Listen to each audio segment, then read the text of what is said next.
What's going on, guys? OOTIKTAKOO here. And listen, before you guys yell at me in the comments, it's only the demo. I know. This video is just for fun. It's for me personally to really kind of decide where I think each gun ranks. The cool part about this though is a couple of them I've actually played in the insider test and brought them all the way to endgame. Some of them are really good, like the Amber Vault. Some of them I tried to make it work into a build, like the Migraine, because I played Devastator and I was trying to do a bleed build.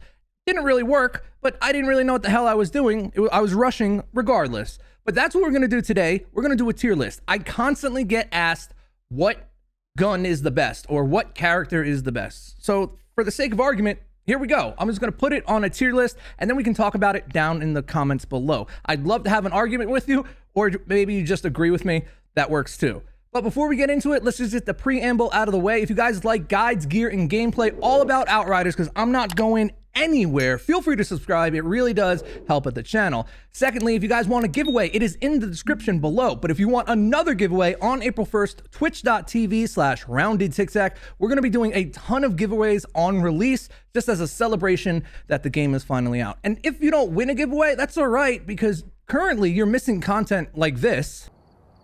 Lol. To die every game. Every game. Pretty sure it's a super pants ghost. Jesus! My headphones are going through the game. You just scared the shit out of Macris. Bro, fix your fucking mic! Oh my god! And lastly, I just want to show you guys this. If you guys want to come into my Discord, again, link in the description below. It is fully kitted out with Outriders. You can come in, pick your role. We do movie nights, Twitch and YouTube notifications, and there's even some pictures here that I'm not really supposed to show you guys. They're in my Discord as well. Link in the description. All of that out of the way, let's jump into the video. So how this tier list is going to work. D rank is only going to be for the guns that currently do not work because of the mods that are currently on them. The ones that fit that list, even though they said they fixed them, I still haven't seen them work. I tested it yesterday, is the Grim Marrow. So we're going to put that in D tier. The Grim Marrow, which sucks because that gun probably is amazing when it actually works. The Iceberg, crit, no crit, doesn't matter. You're not getting the ice explosion. I've tried it many times. And the last one that does not work is the Migraine. This one, again, the reason these guns aren't working is the combination of mods that they allowed them to roll in the demo. In the main game, I'm not 100% sure if each legendary comes with a set of mods. I know it comes with its tier 3 mod, but does it come with a different mod, that tier 2 mod that it usually rolls with? Maybe, not 100% sure. I do know that the white passive perks underneath the gun are locked on legendaries. And that's honestly something I want to change, but we'll see how it goes. So we have 7 guns here to check out and that I've played with all of them, except 2 of them. So first up, let's do the Airy Master. Its tier 3 mod comes with weightlessness. Shots inflict time rift on enemies. A time rift raises the enemy into the air for 5 seconds. Now, if we were voting strictly on the demo, but we're not, some of these weapons at least I have played with in the main game. If we're voting strictly on the demo, this gun goes into S tier. Absolutely. Specifically on Technomancer. What weightlessness does is exactly as it says. You shoot an enemy, that enemy rises off the ground about, 3 meters, and they're CC'd for 5 seconds. The cool part about this with Technomancer is he rises straight into the crosshairs of the pain launcher. So instead of only hitting him with 3 or 4 of the missiles as it sprays, as he rises, he gets hit with all of the missiles as they shoot, allowing for almost a one-shot using the Technomancer, using bladed rounds with the Ares Master. However, I did use this gun on a Devastator in the main game, and I honestly didn't love it. I really didn't. I thought it was good. I thought it was decent, but I didn't use it for very long. If you're playing a class that maybe needs a little more crowd control, it can be the one you go to, or if you're playing Trickster, because it just combines with his abilities really well. But for the moment, in the demo, and probably for a vast majority of the early game, I'm going to leave it in S tier. Next up, let's do the Rarog's Gaze. Now, the Rarog's Gaze does the following. Tier 3 mod is called Weakness Trap. Weakness Trap, shots cause explosions dealing 46 damage and inflicting weakness on enemies within a 5-meter radius. Again, this gun is for the Technomancer, but it seems to be a more support-orientated weapon. We do not know what that 46 damage is going to scale into, and if it scales high enough, then it could be a really good gun for AoE clearing. However, since at the moment we don't know how tanky everything's going to get, for now, I'm going to place it into B tier. It's a really good gun, but especially just in the demo, there's guns that do what it can do better. You don't need the weakness. You don't need the far range. In the full game, it's probably one of the better rifles that we will ever have, and especially on a Technomancer for support.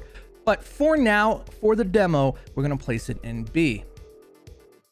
The next one is the Amber Vault. This is shooting into S tier. This gun is absolutely fantastic, and it was one of the ones I was lucky enough to play with in the demo.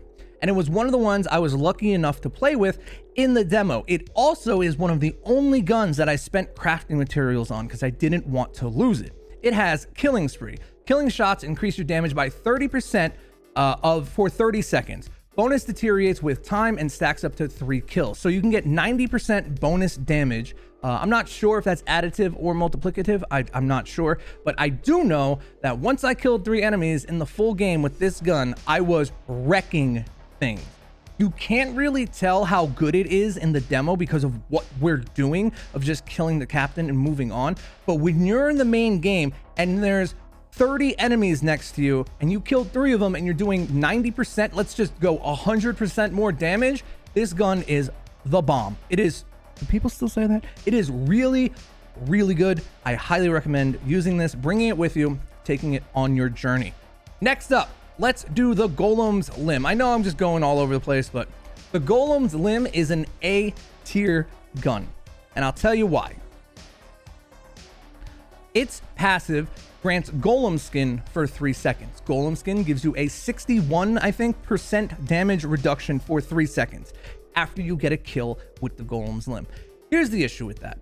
That perk in general is absolutely fantastic. It makes you feel unkillable. It feels really, really good. It has a nice sound effect to it, but there are other ways to get that ability. Other items in the game allow you to have Golem Skin, and you don't need 2 of them. So the Golem Skin mod that you can find on some armor is better.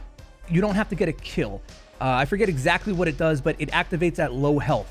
So every time you're in trouble, you get that mod to pop up. And it makes you virtually unkillable because when it does proc and you're low health, it gives you enough time to heal back up, to finish off that kill. So in my opinion, even though the Golem's Limb is a good shotgun and it's good for survivability, it's not necessary. So for that case, it's a good gun. We'll stick it in A, but it's not something I would use.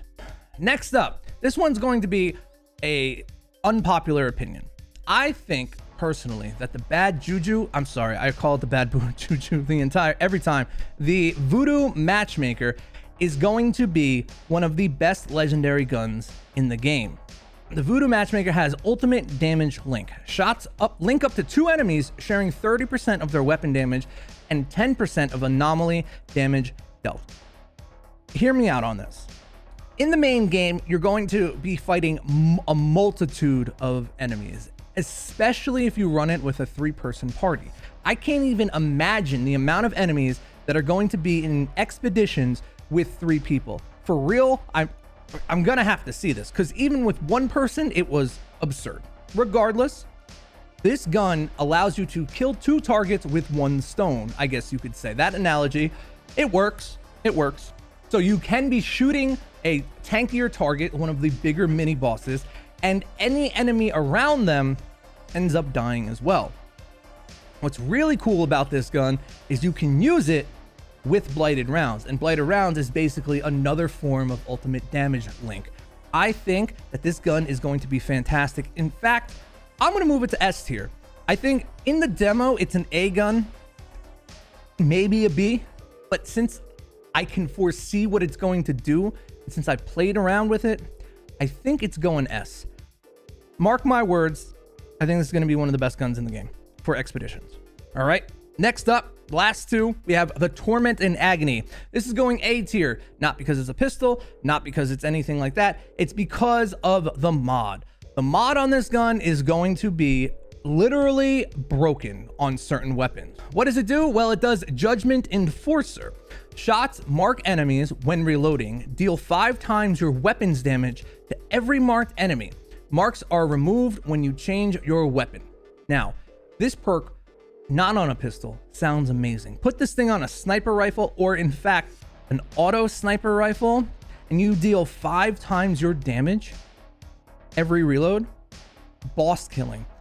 Multitude of enemies just spray to the left on an auto sniper, on an auto shotgun, and when you hit that reload, pop, and they just explode.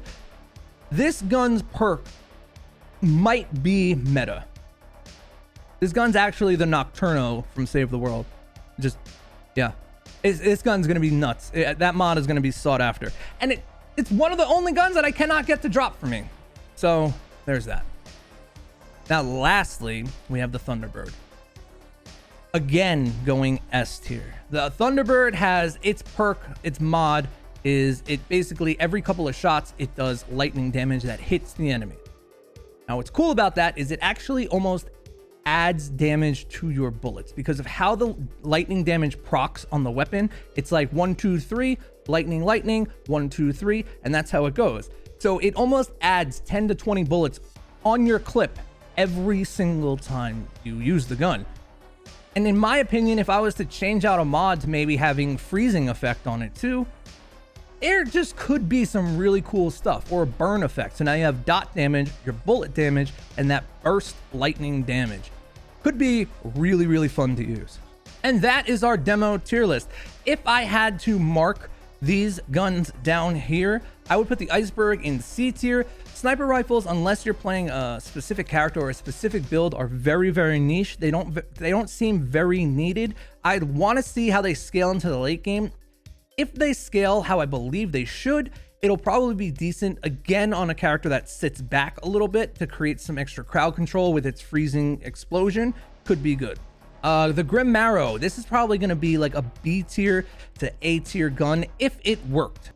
The reason is, like the Voodoo Matchmaker, it's just going to create a ton of AoE. Even at the level we are now, what this actually should be hitting for is 485 damage on an explosion per kill. It could be really, really good. And then the Migraine, I think I'm going to have to put in C tier as well. You're only really going to use it on a bleed build, or maybe you can change out that mod, but the mod that it comes with, head combustion, whatever it is, just doesn't seem powerful enough compared to some of these other mods. Do you want the one enemy's head to explode, or do you want to do 17 trillion damage when you reload your gun? There seems to be a bit of an imbalance there. But this is where I probably place all of the guns. You saw where I placed the first 10. That's the end of the video, guys. Once again, I know it's just for fun. Subscribe if you want more content like this. And thank you guys so much for watching, and I will see you on the next one. Tic Tac out.